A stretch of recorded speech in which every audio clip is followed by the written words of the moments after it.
आनंद Ranganathan, T Raja Singh, Vishnu Shankar Jain, Meenakshi Jain ji, भाऊ तौरसेकर, सुधांशु त्रिवेदी, अजय रैना आदि अचिंत और कई अन्य वक्ता, आपके सभी पसंदीदा स्पीकर्स आपको मिलेंगे एक मंच पर। जयपुर डायलॉग्स एनुअल समिट 2025 7, 8 और 9 नवंबर। जी हाँ, राष्ट्रवादियों का महाकुंभ इस साल वापस आ रहा है। आज ही रजिस्टर करें और यदि आप इस कार्यक्रम में आने में असमर्थ हैं तो आप इस कार्यक्रम में सहयोग दे सकते हैं। हमने एक धन राशि तय की है जिसका टारगेट आपको ही पूरा करवाना है और इस कार्यक्रम को सफल बनाना है। इस कार्यक्रम को आपके फाइनेंशियल सपोर्ट की आवश्यकता है और सहयोग से ही एक हिंदू इकोसिस्टम खड़ा होगा। रजिस्ट्रेशन के लिए और डोनेट करने के लिए नीचे लिंक दिए हुए हैं और आप सपोर्ट के लिए QR भी स्कैन कर सकते हैं। नमस्ते नमस्ते। आप सभी से अनुरोध है कि कृपया हमारे चैनल को सब्सक्राइब करें, वीडियो को लाइक करें और अभी हमारी चैनल 2 मिलियन पे पहुंची है, इसको शीघ्र 10 मिलियन पे पहुंचाएं। पाकिस्तान और अमेरिका में डर का माहौल है और डर का माहौल इतना है कि पाकिस्तान ने अमेरिका से कहा कि भाई साहब हमें बचाओ। तो मार्को रूबियो ने वहां से ये कहा कि हम लगातार सीज फायर पर निगाह रखे हुए हैं जो भारत और पाकिस्तान के बीच में हुआ था। यहाँ से बताते हैं कि एक वहाँ मैसेज किया स्टेट डिपार्टमेंट में कि भाई साहब हमारी तरफ से कोई सीज फायर नहीं है, ये केवल ऑपरेशन इंदूर सिंदूर का पॉज है और ये पॉज जो है वो गुड बिहेवियर पर डिपेंड करेगा। अच्छा, ये डर का माहौल हुआ क्यों? अब इस डर के माहौल के पीछे साहब अब आप देखिए कि भारत वाले भी तो ना गड़बड़ करते हैं ना, अब क्या करें हम इसके लिए। इंडियन एयरफोर्स के लिए नो टाइम जारी कर दिया पहले तो 19 से 21 जुलाई के लिए, और 19 से 21 जुलाई के बीच जम्मू कश्मीर और पंजाब में वो करीब 500 किलोमीटर का कॉरिडोर बनाया कि साहब उसमें एक्सरसाइज होगी। चलो कोई बात नहीं, होती रहती है एक्सरसाइज।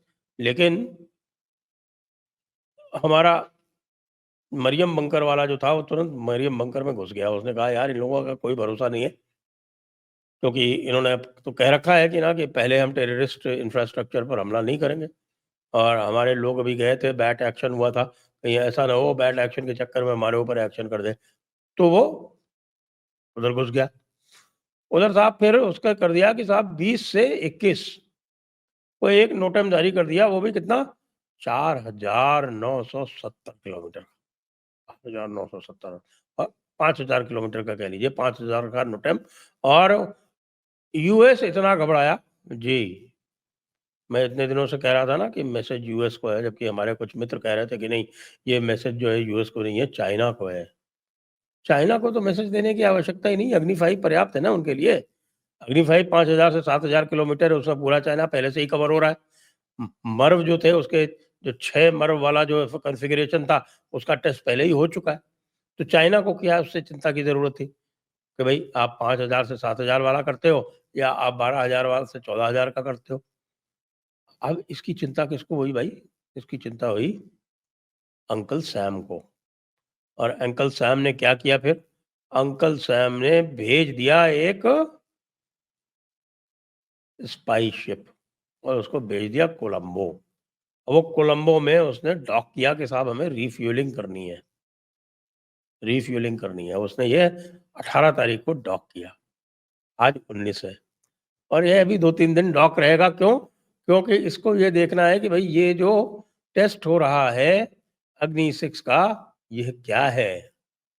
अग्नि 6 के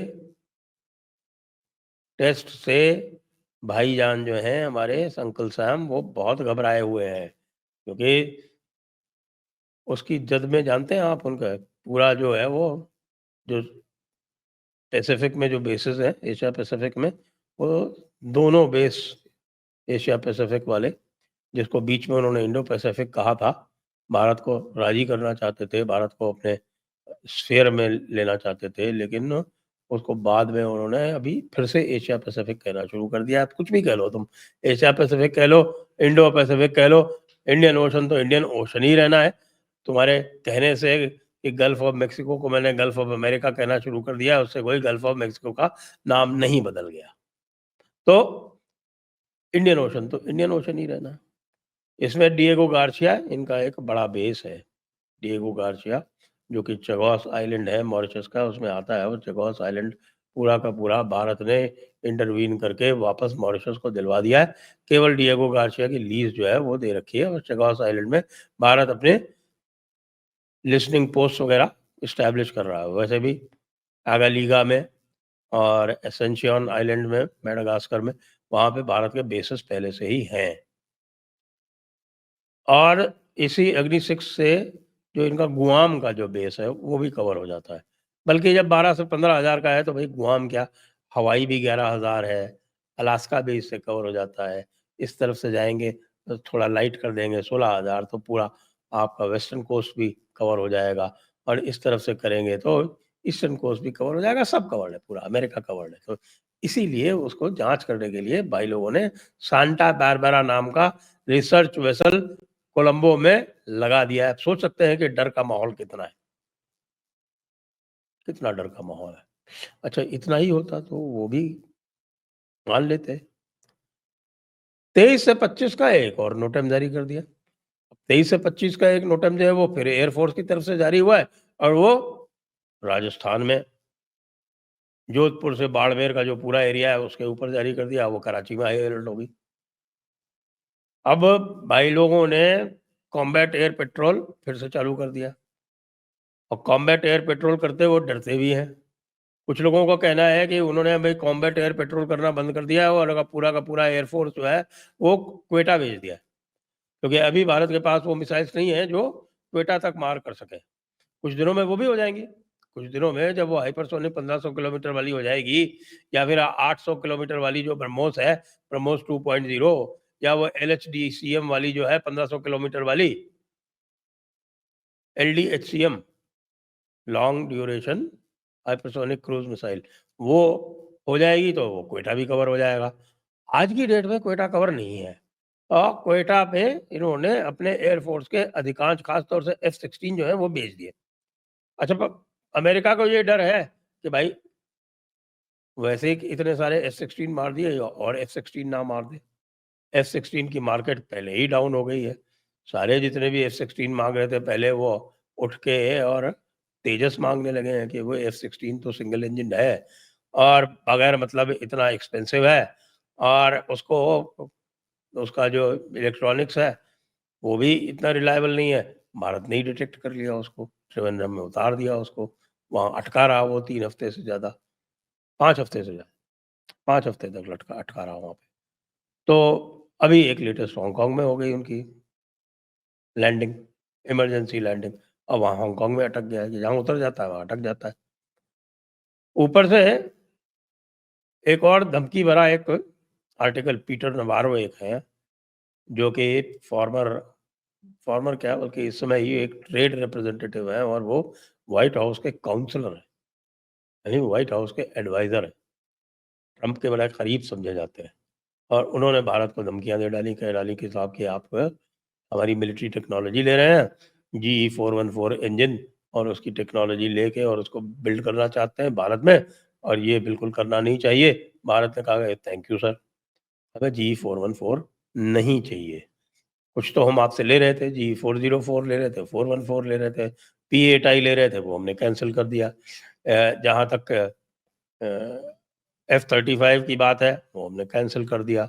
अब ये भी बात आ गई कि साहब के रफाल जो है वो भारत पूरा 114 G2G मोड में खरीदने जा रहा है, क्योंकि ये बात आई है, जो कह रहे थे ना कि साहब कि आपको ध्यान होगा, CDS ने कहा था, सिंगापुर में कहा था कि साहब कि पहले हमारा थोड़ा-सा कुछ गड़बड़ हुआ, तो फिर हमने सारे जहाज़ जो थे वो उतार लिए, और उसके बाद फिर दोबारा अपनी टैक्टिकल मिस्टेक्स करेक्ट करके उनको दोबारा उड़ाया। तो ये क्या था? ये भी पता चल गया कि जो रफाल था, रफाल को एक हिट हुआ। जी, ये रफाल वाले ही बता रहे हैं कि साहब एक रफाल को हिट हुआ। PL-15, पहले भारत का कैलकुलेशन था कि PL-15 जो इनके पास मिसाइल है, वो उसकी रेंज 115 किलोमीटर है, लेकिन उनके पास वो 145 किलोमीटर वाली थी। तो इसलिए एक रफाल को हिट हुआ, लेकिन हिट होने के बाद भी रफाल जो है वो सेफली उतर गया। सेफली उतर गया। तो ये देख के भारत को बहुत अधिक एक विश्वास जमा है रफाल के ऊपर, क्या आप रफाल को आसानी से हिट भी नहीं कर सकते, और अगर आप हिट कर भी देंगे तो भी रफाल कैपेबल है कि वो हिट होने के बाद भी सेफली उतर सकता है।